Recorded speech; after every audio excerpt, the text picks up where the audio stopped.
We're Andy and Jenna, better known as a couple travelers. We've spent the last 5 years exploring the world, covering everything across theme parks, cruises, and resorts. In our last video, we showed you how to pack for a Norwegian Fjords cruise. Today, we're sharing our 21 best tips for cruising to Norway.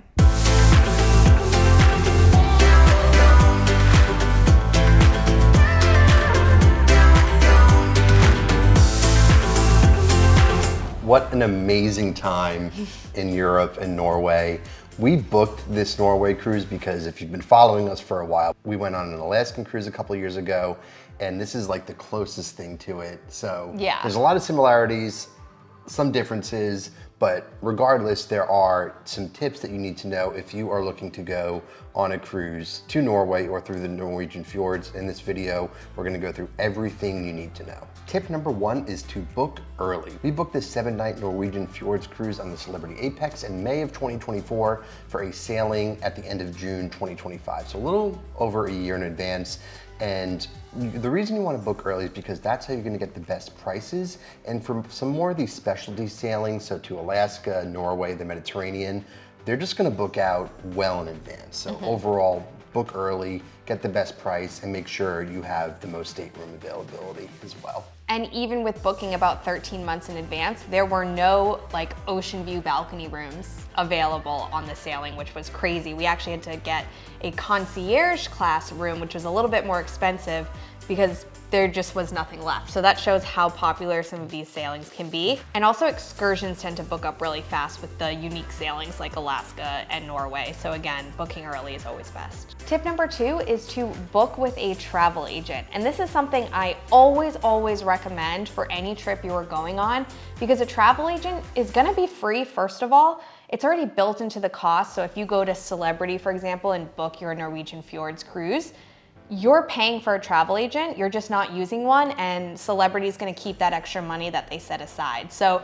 you're gonna want a travel agent to help you find the best deals, recommend the best itineraries, make sure you have a good room location and you're not like right below a floor of this, the pool where you're gonna have a ton of noise during the day. They're gonna recommend tips, give you helpful information about the ship that you're going on and the itinerary you're going on. So again, working with a travel agent, which is free, is such a good idea. And I just happen to be a travel agent myself. So if you're interested in pricing out a Norwegian Fjords cruise or any cruises, I also do all-inclusive vacations, theme park vacations.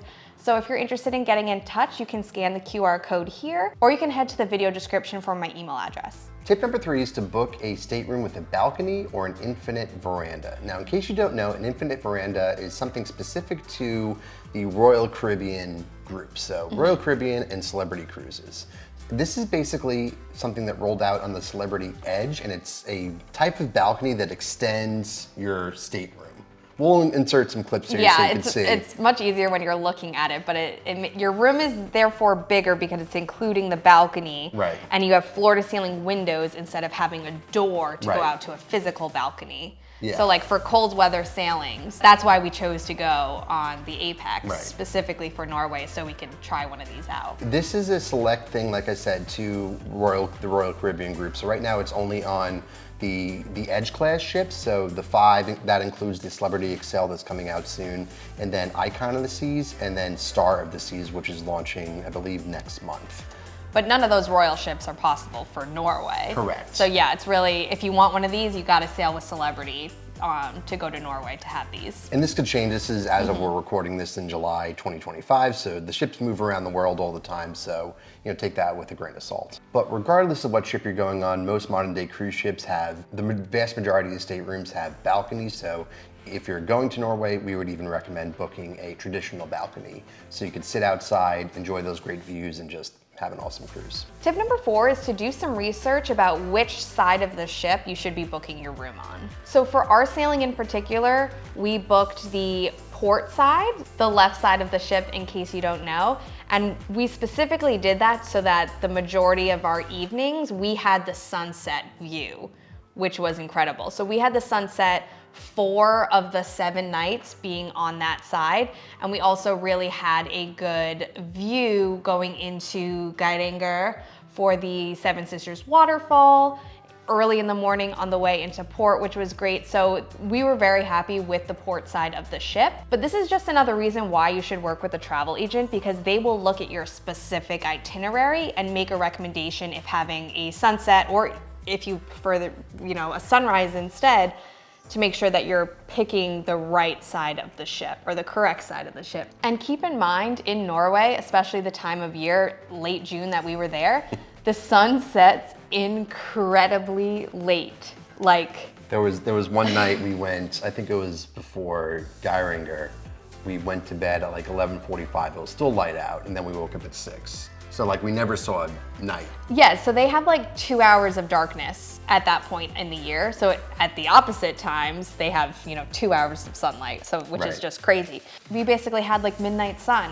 I remember taking a video at 12:15. We can put it up, and you're still having light at that time. Again, if a sunset's important to you, you're gonna be staying up very late to see that sunset, but again, so worth it. That's some of my favorite parts about this sailing in general, is watching the sunset, sailing through the fjords, all while sitting on our veranda or even just sitting in bed. So again, the side of the ship that you're on may be important to you. Tip number 5 is don't book the early dining time on Norway cruises. Now, typically on most cruise lines, you'll have an early set dining time, a late dining time, and then like a flex my time dining where you can go to the main dining room whenever you want. And this is because when you're sailing out of the ports at the end of the day, there's a lot of cool things to see either from your balcony or on the top deck. Like leaving Geiranger, for example, we sailed past the Seven Sisters waterfalls, which is this very picturesque, famous waterfall in Norway. And if we had booked the early dining time, we would be in our room at the time getting ready and missing all of these incredible views. So you want to make sure that you have some time after leaving port to enjoy the sights, take photos and videos, and then as your evening allows, do a flexible time or the later dinner seating in the main dining room. Tip number 6 is to do a currency exchange at home before you're sailing. Our sailing was out of Southampton, so we spent a lot of time in London first.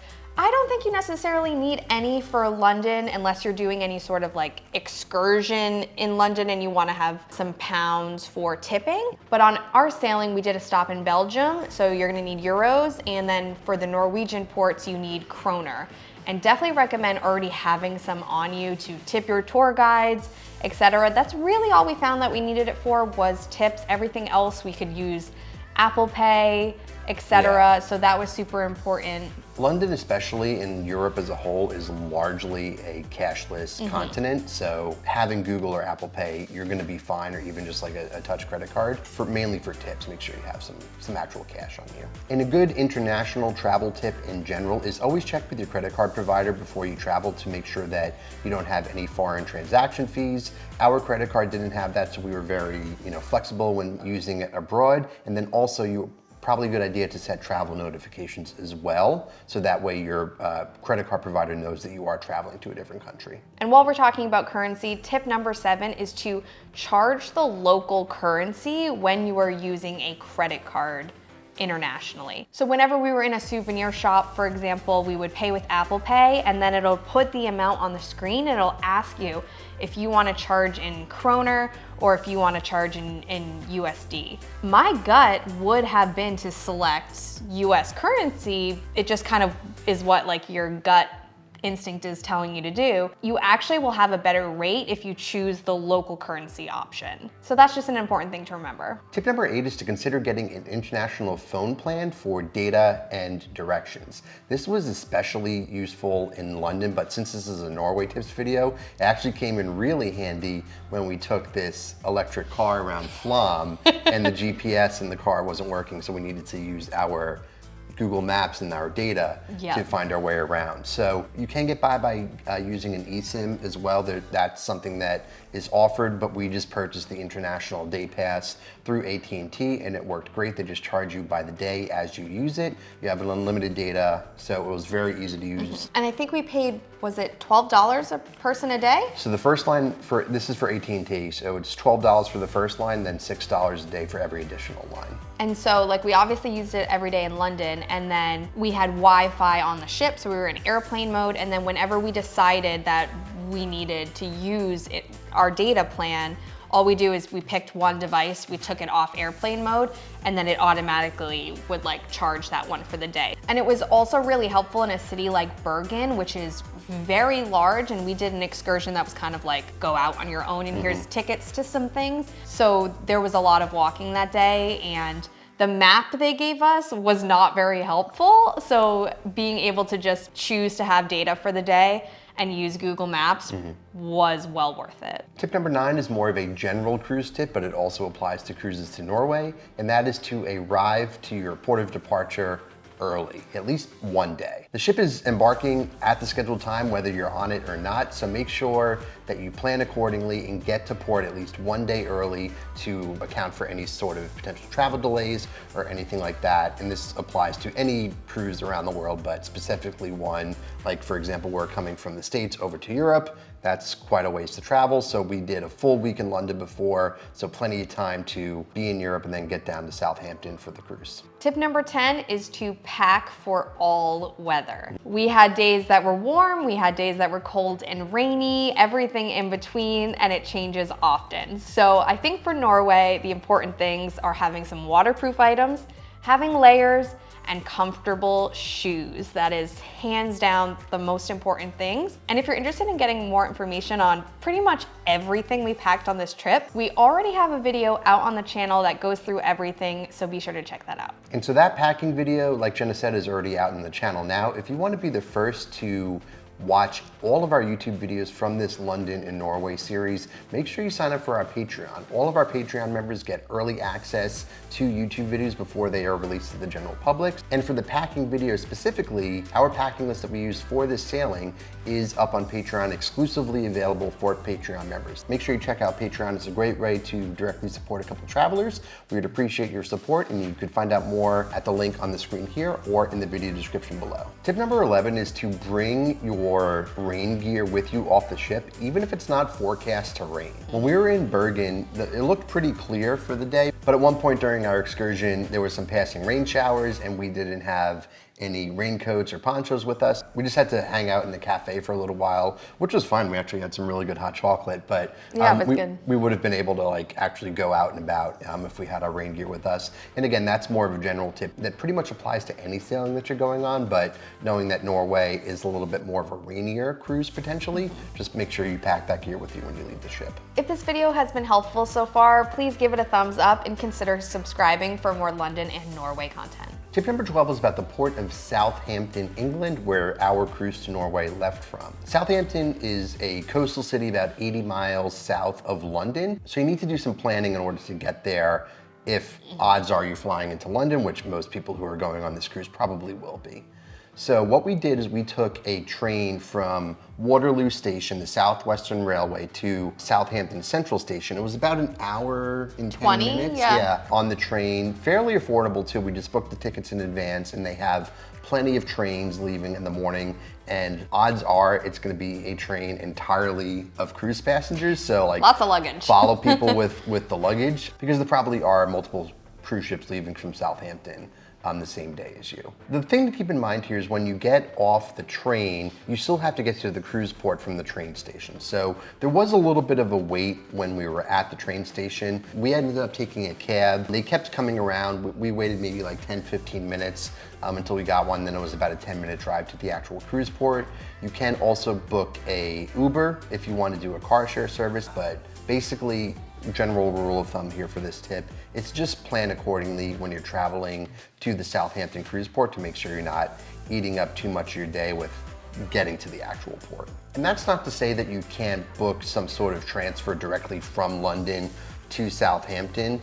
We looked at an Uber specifically that was going to cost hundreds of pounds. So we opted for the train, which was the more cost-efficient route. So you do have options, so just keep that in mind. Tip number 13 is to have some cash for public restrooms. This happened a lot and we never had cash. This still surprises me. This is his first time in Europe. I remember this. We were at Camden Market, our first full day in London before the cruise, and Jenna said, I'm gonna go to the bathroom, like, do you have have like your credit card. I said, what do you mean? You just go to the bathroom. So I was very. But they end up being very clean bathrooms because you're paying to use it. So like, it's not like going to like a public restroom in New York City where you're like, all bets are off, you know? Right. So this is something, Bruges, this happened a lot, a couple of places in Norway as well. A lot of them do take Apple Pay, which was the only reason like we did it, because we never had anything small enough to be able to pay for these. But some of them are cash only, and it'll be like $1 or $2 or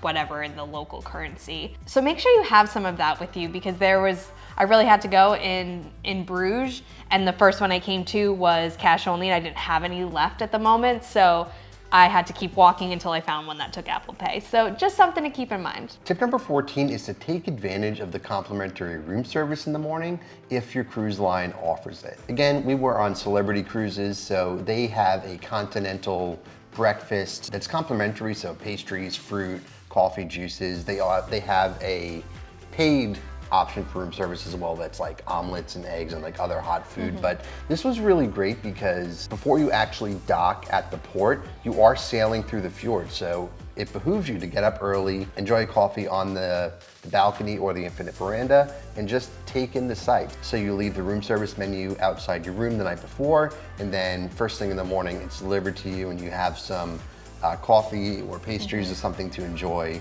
the beautiful Norwegian scenery. So going off of that, tip number 15 is to wake up early. I know it's gonna be long days. Yeah. You're waking up early, you're staying up late to catch the sunset and explore the ship and whatnot, but it's so worth it. So you may not know, but with something like the Norwegian Fjords, you sail in, the port is at the end, you dock there for the day, and then you sail out the way you came.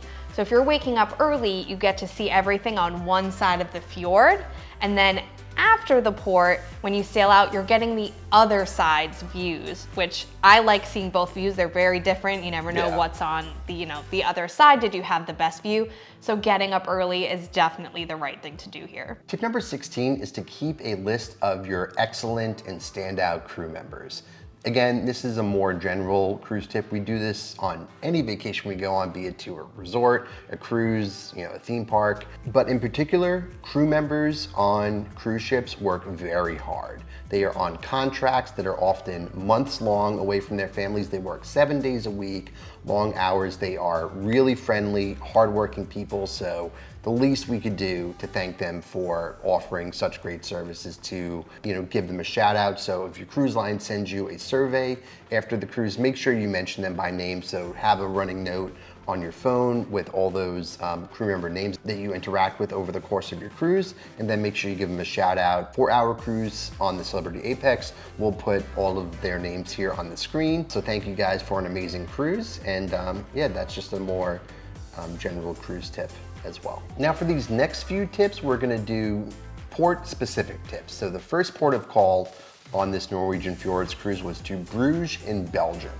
And the first thing to keep in mind is that Bruges is a city that's inland. So your ship will actually dock in the port of Zeebrugge, which is about a 30 to 40 minute drive away from the actual city of Bruges. So keep that in mind if you are booking an excursion, to make sure that it includes transfer to and from the port. You don't want to be figuring out on your own in a country like Belgium how to get to the city from your ship. You want to maximize your time in the port. So a lot of these excursions will have some sort of transfer included. So just make sure you're reading the details in the fine print, so that way when you are selecting an excursion, that transfer to and from the cruise port is actually included. And the second thing to keep in mind for Bruges is, when in Belgium, beer, chocolate, and waffles. Yes. We had some free time after the guided portion of our excursion to go and get those three things. So we want to shout out specifically Chez Albert for waffles, Die Havman Brewery for the beer,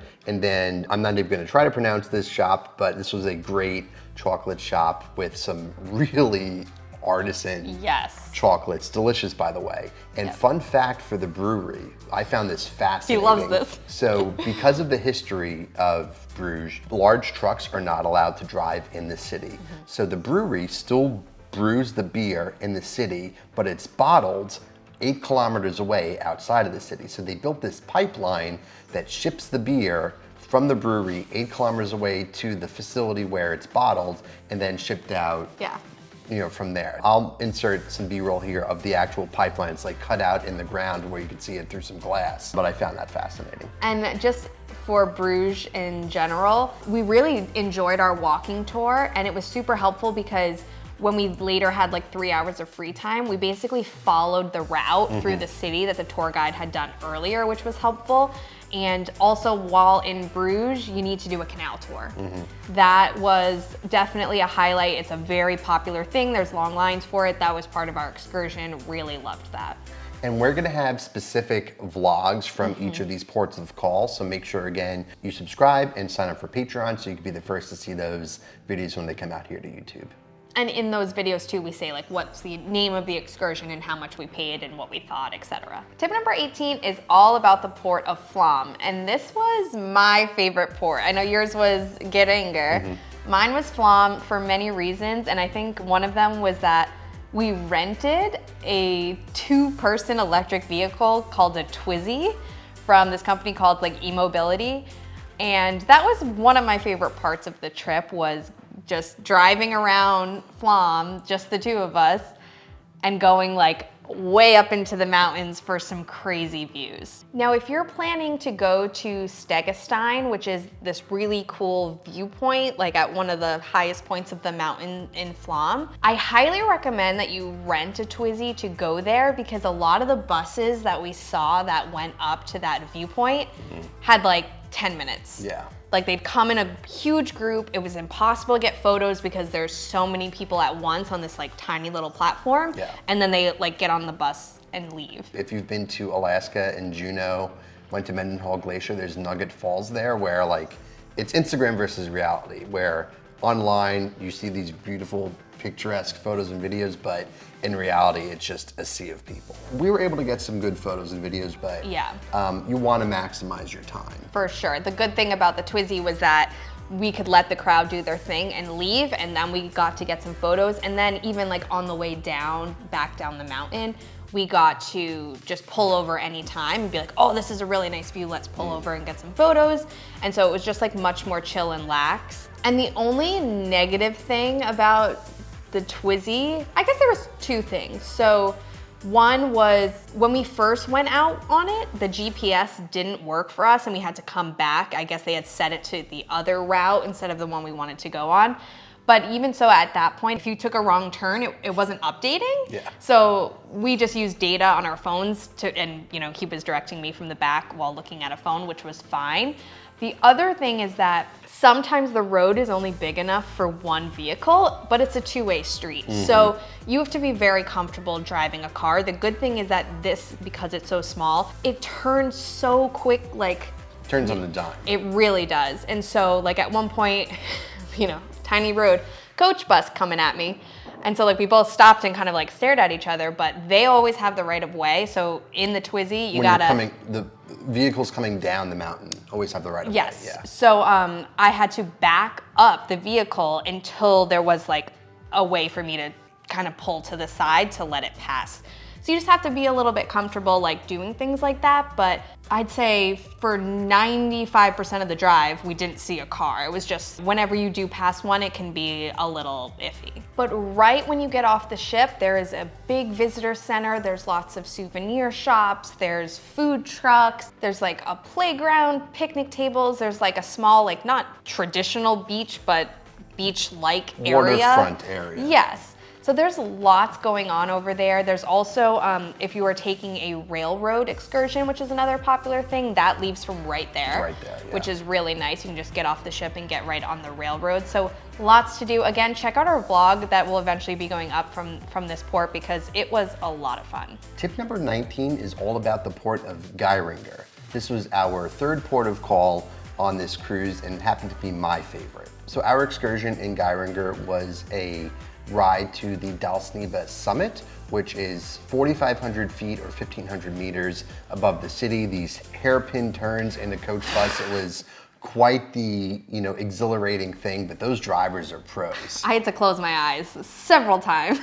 I mean, regardless, it was awesome. Like some of the Yeah. most stunning views, Yes. you know, we've ever seen. Luckily, the weather was nice, where we got to peek down through the clouds and get to see the port and the fjord. So that was our excursion, and then we had a few hours of free time in the port after that to explore. We got some ice cream, took a lot of photos and videos, put up the drone, just enjoyed the beautiful weather that was there that day too. We really lucked out with the weather. But in terms of tips for Geiranger, we were talking earlier in the video about public restrooms. They have plenty of those available in the port. There are some in what we'll call like the central part of port. Our ship, the Celebrity Apex, actually got precedent and got to use the pier that's there. It's actually this like floating pier that moves its way out to the ship. There were 2 other ships in port that day as well, and they actually had to tender into the port. So right from where we walked off the ship, you were kind of like put out into the center part of the town, and there were some bathrooms there. When we got there after the excursion, there was a fairly long line, so we had to wait a little bit, but then we found there were some other public bathrooms as well if you were to walk a little bit further and go down by the grocery store. Yeah, there was like 20 something bathrooms there, Yeah. like in a couple different locations versus like 4 over in the main area. Yeah, and there's plenty of port guides, and they were like there saying, hey, go over here, there's plenty of restrooms available. So don't always assume that the first thing you come to is it. There likely will be some other place to go. And also on a flag, renting Twizzies is also an option here. I actually think I would have been more comfortable going up these crazy hairpin turns in a Twizzy than in a coach bus filled with people. That's what really scared me. And we didn't have that much time up at the top, and there was a lot more places that we were driving by that I was like that giant lake in the middle of the mountain. I would have rather been able to pull over and see some of those things. So that might be a good tip, as well as just like skip the tour buses in Norway and drive yourself if you're comfortable, because I mean, there was just so much to see, and you want to have time at these places. And besides Twizzies, the other popular thing is bike riding here. Saw so many people biking down those crazy hairpin turns. They are electric bikes. Right. I was like, how are people going uphill so fast? Have they been training for this for life? Later learned that they were electric bikes, but that's another fun thing to do as well. And a couple other notable things for Geiranger for this tip. The port is beautiful. There's a ton to do here. Like I mentioned earlier, we got some ice cream here. We had a really nice meal right on the water at a restaurant. There were some other eateries as well. A bunch of merchandise and souvenir shops, and really, really love this port. The other thing to keep in mind is the actual Geiranger Fjord. This is where you have the Seven Sisters waterfall. Again, very famous part of Norway, or for Geiranger specifically. Ships sailing into Geiranger in the morning, the Seven Sisters waterfall will be on the port side, and when you're leaving, it'll be on the starboard side. So keep that in mind for where your stateroom is, or for where you want to be on the top deck when the ship is coming or going. The captain in the afternoon was very communicative about which side of the ship that the waterfall would be on. They slowed down a little bit, gave people ample time to get photos and videos, so this is something you're not going to want to miss if you're sailing through the fjord. Tip number 20 is all about the port of Bergen. Now, Bergen is the second largest city in Norway after Oslo, and we had so much fun here. We did a Bergen on your own excursion, and that basically gave us a whole day of free time. It gave us tickets to the funicular, which is a like rail cart that takes you up to Mount Floyen. And then we had vouchers for the fish market as well. So we had the whole day to explore. And the first tip I want to give for Bergen is to go to the funicular first. We headed right there when we got off the ship. We basically had an entire vehicle to ourselves up to the top, and then barely anybody was up there in the morning. So we got really nice photos and videos while we were up there, which was great.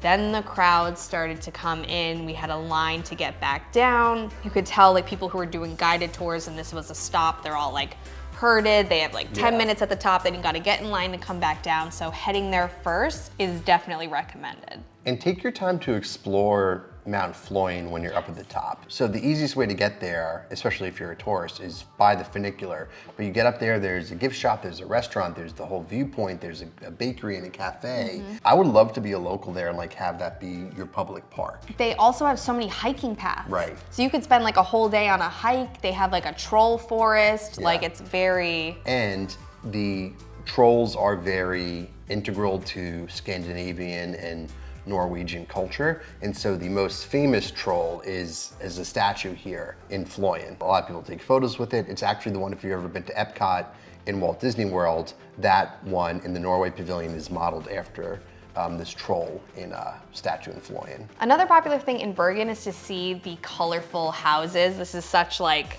the picture, like when you Google Bergen, it's like always these houses. They're actually leaning forward a bit, which is kind of funny. It's really great to like go to that street, go into the houses. They're basically like souvenir shops at this point. Explore, walk around, go through the fish market, but for really good photos of the houses, actually go to the other side of the harbor and you get like a great unblocked view, because when you're on the street trying to take photos, like it's very crowded, there's lots of people, so that would be our tip for some nice photos. And then the other really important thing to note for Bergen is that the main part of town is about a 20 to 25 minute walk from the ship. So you need to account for lots of steps throughout the day and making sure you're leaving enough time to leave the main area and get back to ship before your embarkation time. And lastly, tip number 21 is to consider a post-cruise excursion after your Norwegian Fjords cruise. We actually decided to do one. We've never done one before, and we did a trip to Stonehenge. Through Celebrity specifically, you could either go to Stonehenge or you could go to Windsor Castle. Both great options. I'd been to both in the past. So basically, we had a special boarding group. We were some of the first to get off the ship. We got our luggage, went on a coach bus. They drove to Stonehenge. We were some of the first people to see Stonehenge that day, so crowds weren't as bad as when we were leaving. We had just over 2 hours there, and then we had transportation from Stonehenge to London Heathrow Airport. So very convenient if you are either flying home late that day or if you're flying out the next morning from London Heathrow to just get a hotel by the airport. But Stonehenge was great. There's a visitor center there with a gift shop and a cafe, and it was a nice way to kind of cap off the vacation. So that's everything we have for tips for a Norwegian Fjords cruise. A lot more videos from this vacation coming to the channel, so make sure you subscribe so you don't miss those.